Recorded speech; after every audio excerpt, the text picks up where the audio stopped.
Welcome back to the channel. Have you ever spoken words in anger or frustration, only to feel the sting of regret moments later?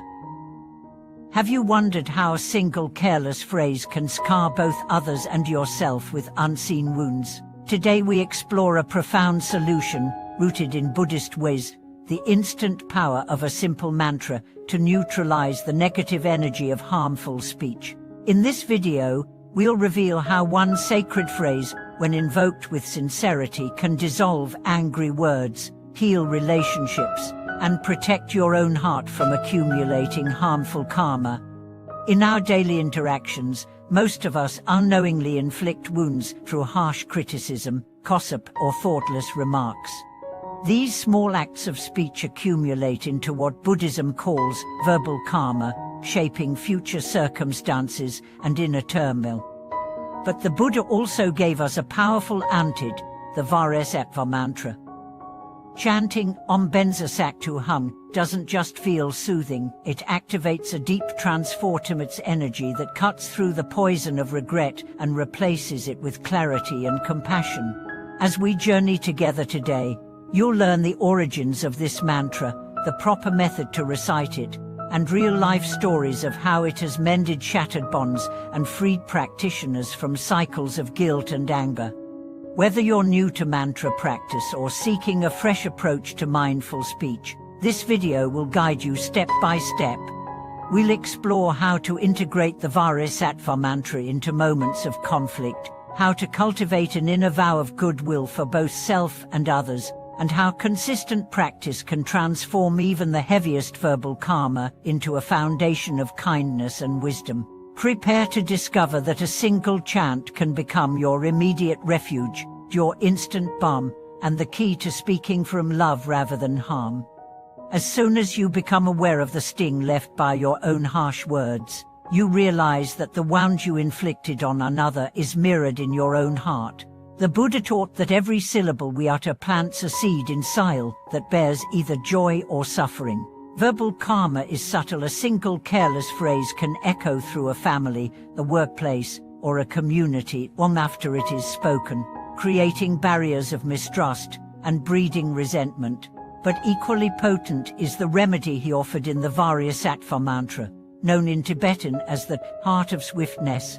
When you intone Om Benza Saktu Hum with genuine regret for the harm you have caused, you harness the compassionate energy of the awakened mind to neutralize the negativity you have unleashed. Imagine that each time you speak angrily, a dark cloud forms around your heart.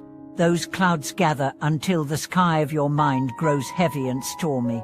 Now, picture that by reciting the mantra, you send a clear wind sweeping through that storm, dissolving the clouds and restoring brightness.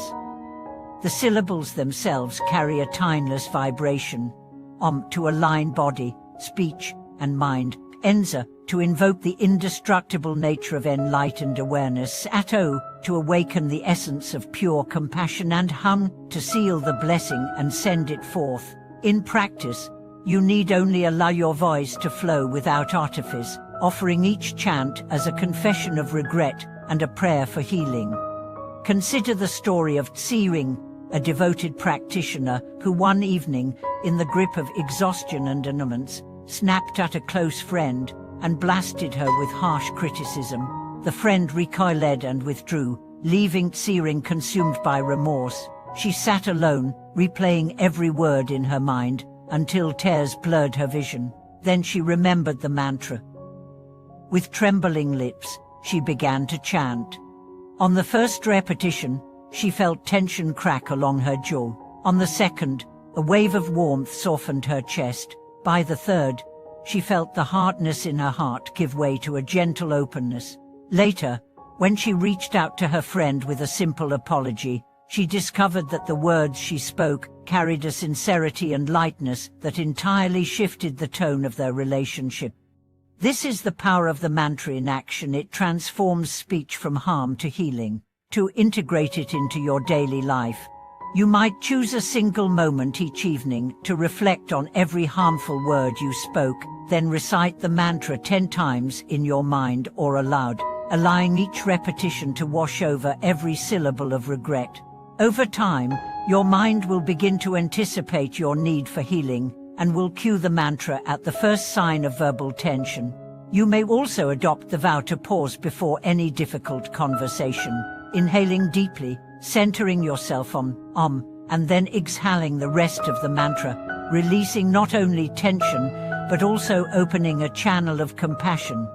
Practitioners across centuries have documented similar experiences. A manager who used the mantra to transform his blunt directives into clear, respectful guidance, a parent who relied on it to calm the frustration that flared when her child misbehaved, a community leader who taught it to neighbors after a dispute, using the collective chant to restore harmony. In every case, the key lies not in magical syllables, but in the genuine intention behind them. You do not simply repeat words, we invest them with remorse for past harm and resolve to speak from a place of clarity. As you continue to explore this practice, you will notice that your natural speech begins to soften. Harsh words lose their grip on your tongue. Even in moments of stress, you feel drawn to pause, to recite the mantra silently, and then to choose words that build rather than break. Eventually, the boundary between your meditation practice and your everyday conversations blurs. You speak mindfully all day long, not because you force yourself, but because your heart has recognized that every word is an opportunity to sow seeds of peace. Thank you so much for watching this video. May your words heal as swiftly as they once harmed, and may each chant of Om Benza Saktu Hung remind you of the vast compassion that lies at the heart of your own spirit.